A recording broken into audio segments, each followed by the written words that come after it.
Buddhist science is a study on Buddhism based on facts and science. The Buddha Enlightenment. Venerable Rungruan Papartsaro, Dr. Rungruan Lim Chu Pataba. The Buddha is neither a personal God, nor a messenger from God. And since he is a human being, therefore his teachings must be something very special that catches interests from many intellectuals all around the world. The Buddha characterizes himself and his teachings as follows.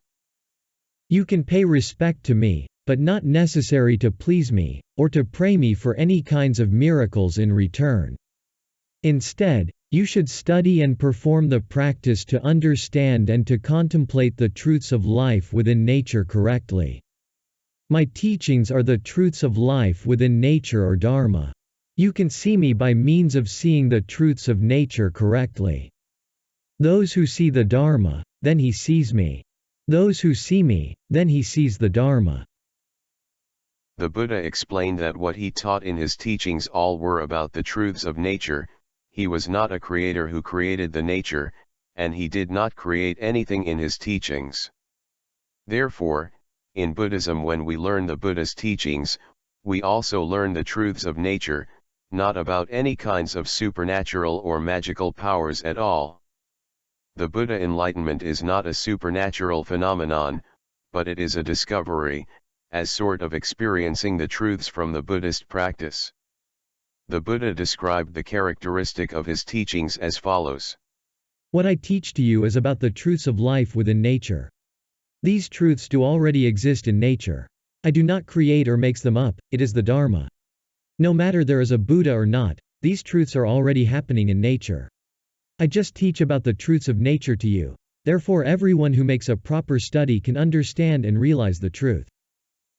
In the Buddha enlightenment, the Buddha discovered the truths of life within nature, including the truths of the world, nature, the truths of life, the truths of how the mind is processing, the truths of the problem in mind processing, the truths of the cause of defilement, and the truths of how we can eliminate any arising defilement within the mind so that we can purify the mind and bring peace to the life. As a result, the Buddhism is a religion based on facts and science, that is, everything or phenomena happened in nature must be caused by certain causes and effects in nature, and it is repeatable in the sense that if we make a cause, then a similar outcome will happen. Therefore, if we gain knowledge on the cause and effect from the nature, then we can apply the knowledge to make a cause to achieve a particular result as well.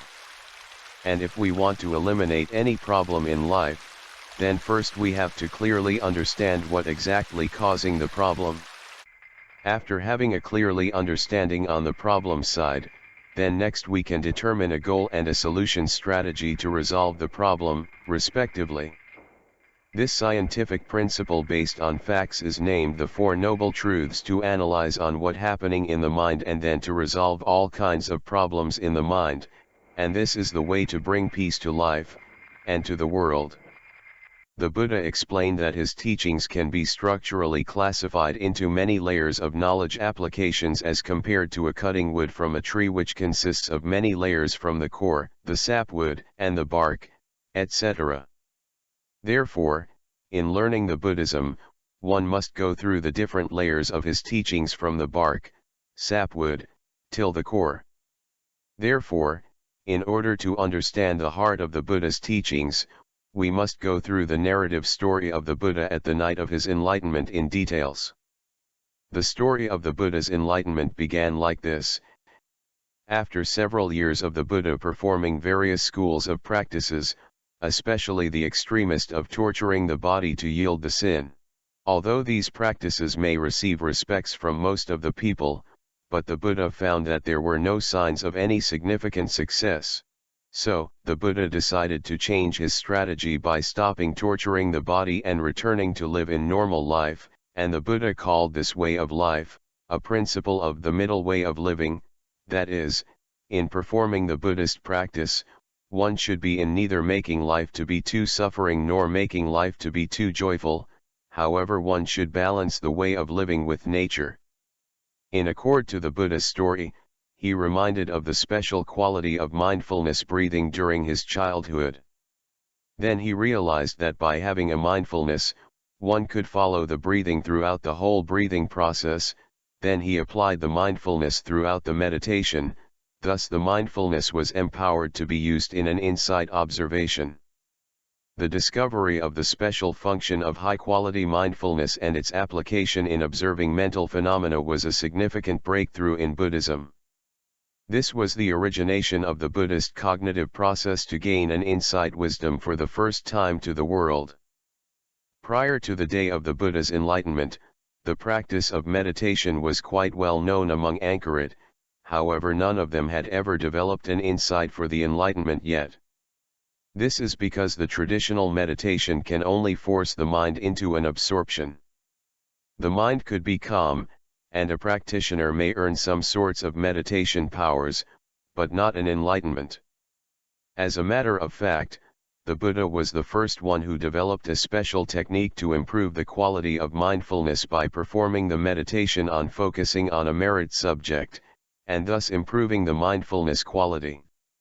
In this technique the Buddha maintained a state of mindfulness throughout the meditation as stated, performing meditation with mindfulness in front, then passing through an absorption, and finally the mindfulness was developed into a purified mindfulness which was a type of high-quality mindfulness for performing an insight observation.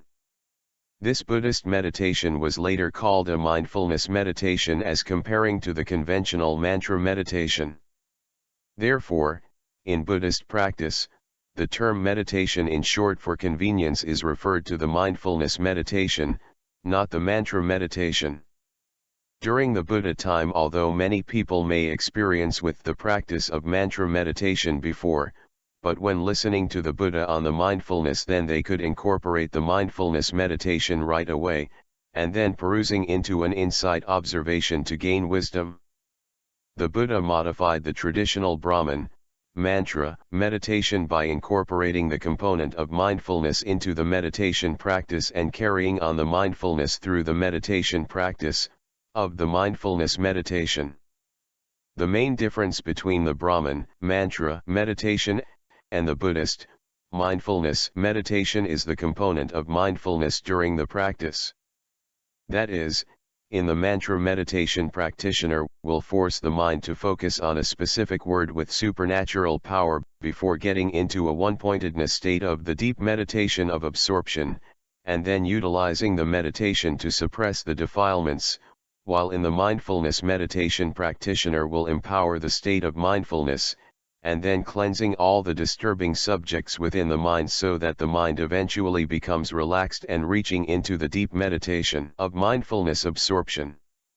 As a result, the main difference between the mantra absorption and the mindfulness absorption is that, in mantra absorption the mind will sink into the subliminal consciousness, while in the mindfulness absorption the mindfulness will improve to be the purified mindfulness with no bias on any object of consciousness. The Buddha innovated this special mindfulness meditation technique to improve the mind to be able to perform the insight observations to gain wisdom for the knowledge of Buddha enlightenment.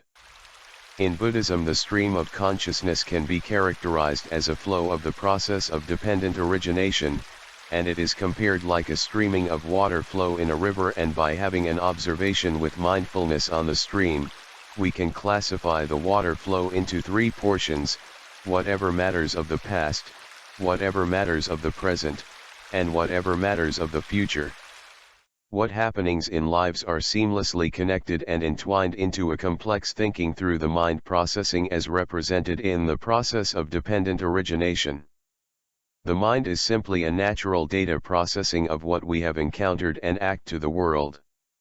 In the first watch of the Enlightenment night, the Buddha purified his divine eyes with mindfulness observing into the mind, so as he discovered the full mechanism of the mind processing, that is, during the oscillation, on-off, of the consciousness would either fetch an external, mental, object of consciousness that entering into the mind, or an internal, mental, object of consciousness that the mind was self-generating data processing inside the mind, and the Buddha was able to retrieve and reveal all the information of the history of life.